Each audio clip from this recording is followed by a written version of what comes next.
નમસ્કાર, સમાચાર બુલેટિનમાં આપનું સ્વાગત છે। પ્રધાનમંત્રી નરેન્દ્ર મોદી આજે અચાનક પાકિસ્તાનની મુલાકાતે જઈ રહ્યા છે। તેઓ બપોરે 3:30 લાહોર જવા કાબુલ એરપોર્ટથી રવાના થયા હતા। શ્રી મોદીની પાકિસ્તાનની આ પ્રથમ મુલાકાત છે। પ્રધાનમંત્રી આજે અફઘાનિસ્તાનના પ્રવાસમાં હતા। આ પ્રવાસ પૂર્ણ કરી પોતે કાબુલથી લાહોર થઈને ભારત પહોંચશે તેવી શ્રી મોદીએ પોતે ટ્વીટ પર આ જાહેરાત કરી સૌને અચંબામાં નાખી દીધા હતા। પાકિસ્તાનના પ્રધાનમંત્રી નવાઝ શરીફનો આજે જન્મદિન છે। મોડેથી મળતા નિર્દેશ મુજબ શ્રી મોદી પ્રધાનમંત્રી નવાઝ શરીફના આમંત્રણથી પાકિસ્તાન જઈ રહ્યા છે। થોડા દિવસો પહેલા બંને દેશોના રાષ્ટ્રીય સુરક્ષા સલાહકારો બેંગકોકમાં મળ્યા અને વાટાઘાટો કરી। તે પછી પેરિસમાં પ્રધાનમંત્રી શ્રી મોદી તથા પાકિસ્તાનના પ્રધાનમંત્રી વચ્ચે ટૂંકી પણ મહત્વપૂર્ણ મુલાકાત થઈ। ત્યારબાદ આજની મુલાકાતને બંને દેશોના સંબંધોમાં નવા અધ્યાય તરીકે જોવાઈ રહી છે।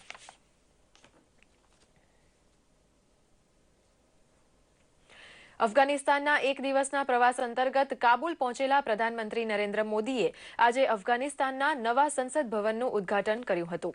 આ ઇમારતનું નિર્માણ ભારતે કર્યું છે, જેના નિર્માણ પાછળ $9 કરોડ ખર્ચાયા છે। સંસદના નવા બનેલા મકાન બ્લોક બીને અટલ બ્લોક નામ અપાયું છે। આ ભવ્ય ઇમારત ભારત તરફથી અફઘાનિસ્તાનને અપાયેલી એક ભેટ છે। આ ઇમારતનું નિર્માણ 2007માં શરૂ કરવામાં આવ્યું હતું। અફઘાનિસ્તાનની સંસદમાં ભારતની જેમ જ સંસદના ઉપલા અને નીચલા ભવનનો સમાવેશ થાય છે। તેમાં પ્રેસ કોન્ફરન્સ માટે પ્રેસ હોલ, કાઉન્સિલ હોલ તથા અન્ય સુવિધાઓ પણ છે। ભારત હંમેશા અનેક રીતે અફઘાનિસ્તાનનું મદદગાર રહ્યું છે। અનેક મહત્કામોમાં તેણે અફઘાનિસ્તાનને સહાય કરી છે। સંસદ ભવનના ઉદ્ઘાટન સમયે પ્રધાનમંત્રીએ અફઘાનિસ્તાને હિંસા છોડી લોકતંત્રને અપનાવવા બદલ બિરદાવ્યું હતું।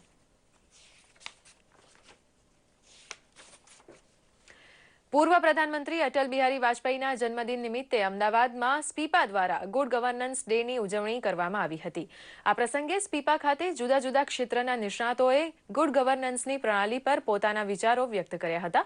તેમજ તે માટે રાજ્ય અને દેશમાં કેવી વ્યવસ્થા હોવી જોઈએ તે વિશે વક્તાઓએ વિશદ છણાવટ કરી હતી।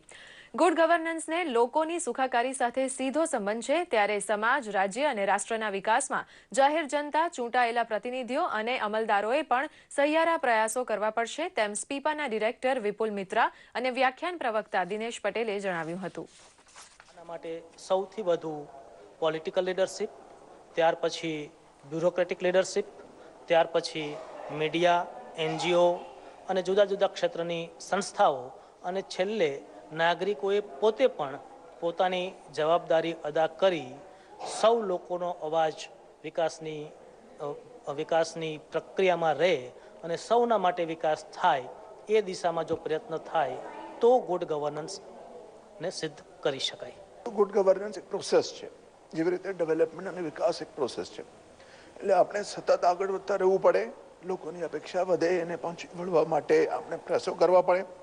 ઘણા બધા ચેલેન્જીસ સતત છે, વિકાસના ચેલેન્જીસ છે, વસ્તીના છે, શહેરીકરણના છે, ટ્રાફિકના છે।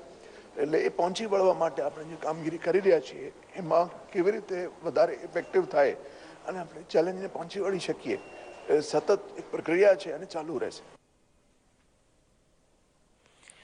કચ્છના સફેદ રણમાં દોરડો ગામે રણોત્સવ 2015નો મુખ્યમંત્રી આનંદીબેન પટેલે પ્રારંભ કરાવ્યો, ત્યારે પર્યટકો તથા કચ્છના આગેવાનો હાજર હતા। પ્રધાનમંત્રી નરેન્દ્ર મોદી જ્યારે મુખ્યમંત્રી હતા ત્યારે તેમના વિઝન તરીકે રણોત્સવની શરૂઆત થઈ હતી। કચ્છના સફેદ રણને વિશ્વ ફલક પર પહોંચાડવા માટે પ્રવાસીઓની સરભરા કરે તેવું માળખું અહીં ઊભું થયું છે।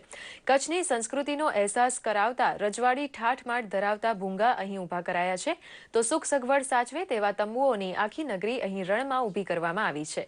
પરંપરાગત ગુજરાતી વાનગીઓનો રસથાળ પણ અહીં ઉપલબ્ધ છે। રણોત્સવને ખુલ્લો મૂકતા અગાઉ મુખ્યમંત્રીએ સાંસ્કૃતિક કાર્યક્રમ માણ્યો હતો।